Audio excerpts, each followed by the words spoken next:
कयामत के करीब दज्जाल के आने से पहले पूरी दुनिया में 3 साल ऐसे होंगे कि पहले साल में आसमान 1/3 बारिश रोक लेगा और जमीन 1/3 पैदावार रोक लेगी। फिर दूसरा साल में आसमान 2/3 बारिश रोक लेगा और जमीन 2/3 पैदावार रोक लेगी। फिर तीसरे साल में आसमान मुकम्मल तौर पर बारिश रोक लेगा और जमीन मुकम्मल तौर पर पैदावार रोक लेगी, हत्ता कि आसमान शीशे की तरह हो जाएगा और जमीन तांबे की हो जाएगी, जिस कारण से पूरी दुनिया में कहरसाली की दौर होगा। और उस वक्त इस दुनिया के जानवर, मवेशी, चरिंदे, परिंदे, कीड़े मकोड़े सब हलाक हो जाएंगे। फितने और कत्ल गारतगिरी आम हो जाएगी। आदमी एक दूसरे को कत्ल और जिला वतन कर रहे होंगे और इंसान 2 जमातों के अंदर तकसीम हो जाएंगे। एक अहले ईमान की जमात होगी जिसके अंदर बिल्कुल भी नाफाक नहीं होगा और दूसरी जमात मुनाफिकों की होगी जिनके अंदर बिल्कुल भी ईमान नहीं होगा। और दुनिया बहुत ही बुरी हालत में होगी और गिजाई कहर के साथ साथ इल्मी और रूहानी कहर भी बरपा होगा। दीन के मामले में लोगों में कमजोरी पैदा हो चुकी होगी, उलमा और दीनदार लोगों की किल्लत होगी। तो मेरे प्यारे दोस्त, कयामत पार्ट 4 में हम आप लोगों को दज्जाल के बारे में मुकम्मल जानकारी बताने वाले हैं।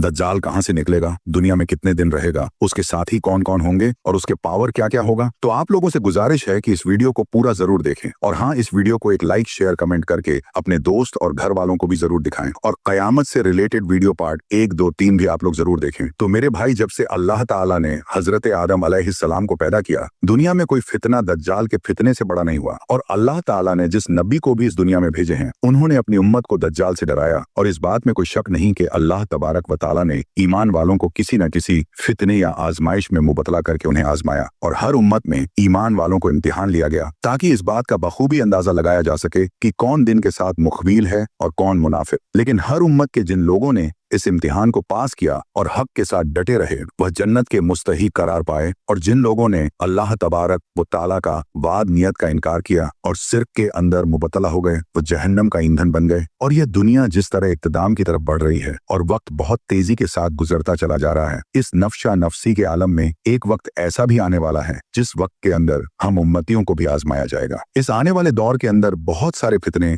रुनुमा होंगे जिन फितनों से ईमान बचाना नामुमकिन सा हो जाएगा। और वह ऐसा दर्दनाक दौर होगा जिसके फितने और आजमाइश से सहाबा किराम भी पनाह मांगा करते और रोया करते थे। हदीस मुबारक में प्यारे आका अलसलातो सलाम की ज़बानी हमें यह पूरा वाकया भी मिलता है कि एक मर्तबा प्यारे आका अलसलातो सलाम ने अचानक अपने सहाबा इकराम को जमा फरमाया और खुतबा देने के लिए मेंबर पर तशरीफ फरमा हो गए। ये वो टाइम था जिस टाइम पे नॉर्मली नबी पाक खुतबा नहीं फरमाया करते थे। सहाबा भी हैरान थे कि आज ऐसा क्या हो गया है कि प्यारे आका अलसलातो सलाम इस वक्त खुतबा इरशाद फरमा रहे हैं। तो नबी करीम अलसलातो सलाम ने फरमाया कि आज मेरे पास तमीमदारी आए और उन्होंने एक ऐसी खबर सुनाई, तो मैंने चाहा कि इस खबर में तुम्हें भी शामिल कर लूं। बात यह है कि तमीमदारी ने मुझे बताया कि वो 30 लोग थे और एक शिप में कश्ती में सफर कर रहे थे कि तूफान आ गया और वो भटक गए। तकरीबन महीना भर वो समुंदर में घूमते रहे और एक दिन सूरज गुरूब होने के वक्त एक नामालूम जजीरे यानी आइलैंड पर पहुंचे। उन्हें वहां स्याह रंग की एक मखलूक नजर आई जिसके जिस्म पर बाल बहुत ज्यादा थे।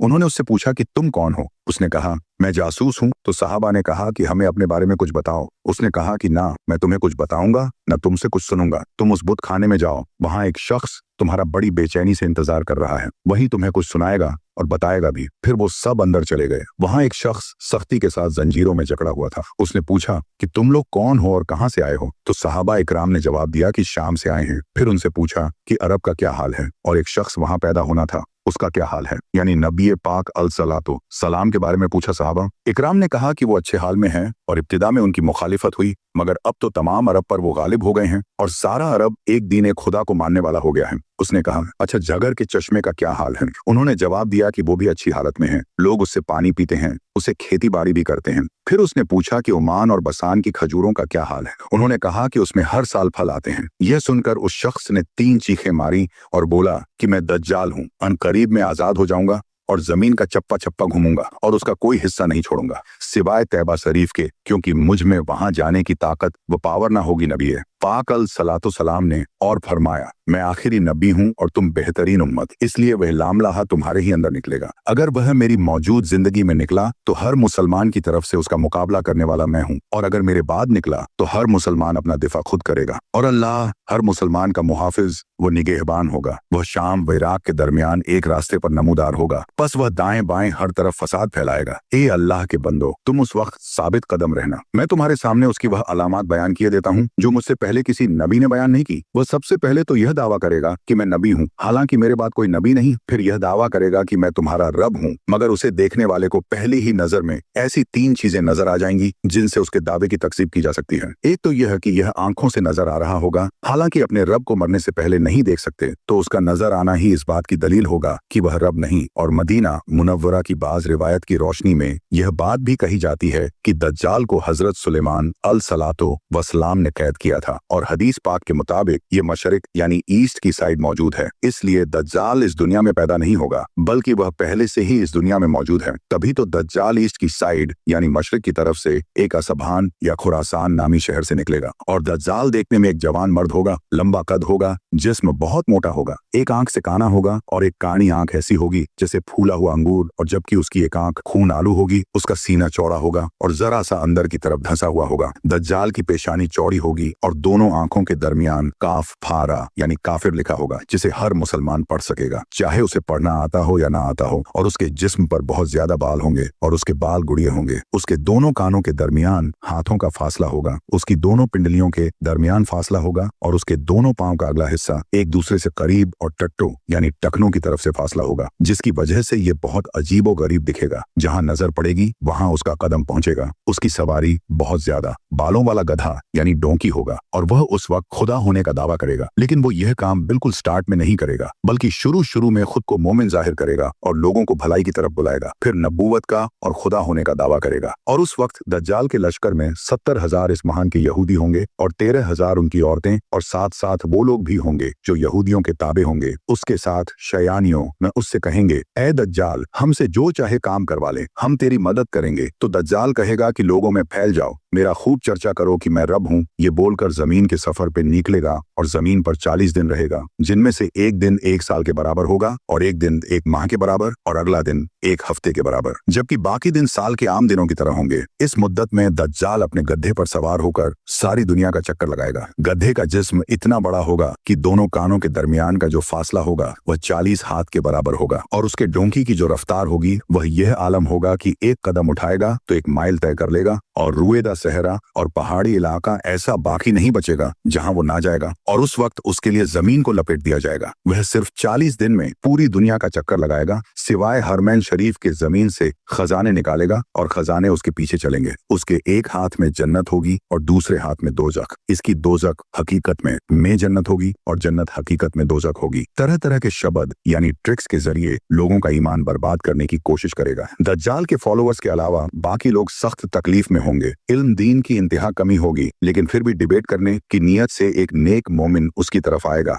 जिससे दज्जाल के सिपाही कहेंगे कि क्या तुम हमारे रब पर ईमान नहीं लाते? वो नेक मोमिन कहेंगे कि मेरे रब की निशानियां छुपी हुई नहीं है। फिर वो उनको पकड़कर दज्जाल के पास ले जाएंगे। ये दज्जाल को देखकर फरमाएंगे, ऐ लोगों, ये वही दज्जाल है जिसका रसूल करीम सलातो वसलाम ने जिक्र फरमाया था। फिर दज्जाल के हुक्म से उनको मारा जाएगा। फिर दज्जाल कहेगा कि क्या तुम मेरे ऊपर ईमान नहीं लाते हो? तो वो फरमाएंगे तू मसीह कज्जा है। फिर दज्जाल के हुक्म से उनके जिस्म मुबारक सर से पांव तक काटते हुए 2 हिस्से कर दिया जाएगा। उन दोनों हिस्सों के दरमियान से दज्जाल गुजरेगा। फिर दोबारा उसे कहेगा कि उठो, तो वो तंदुरुस्त होकर उठ खड़े होंगे। तब दज्जाल उनसे कहेगा कि अब तो मुझ पर ईमान ले आओ। वो फरमाएंगे, मेरी बसीरत और ज्यादा हो गई है। ऐ लोगों, यह दज्जाल है, अब मेरे बाद यह किसी के साथ फिर ऐसा नहीं कर सकेगा। फिर दज्जाल उन्हें पकड़कर ज़िबह करना चाहेगा और उस पर कादिर ना हो सकेगा। फिर उनको पकड़कर अपनी जहन्नम में डाल देगा, तो लोग गुमान करेंगे कि उनको आग में डाला है, लेकिन दरहकीकत वह जन्नत होगी, और जिसे वह अपनी जन्नत का नाम देगा वो दरहकीकत जहन्नम होगी। दज्जाल के कहने पर आसमान से बारिश बरसेगी, जमीन को हुक्म देगा, वो सब्जे उगाएगी। दज्जाल के मानने वालों के जानवर लंबे चौड़े और खूब तैयार और दूध वाले हो जाएंगे, और वीराने में जाएगा तो वहां के खजाने शहद की मक्खियों की तरह उसके साथ हो जाएंगे।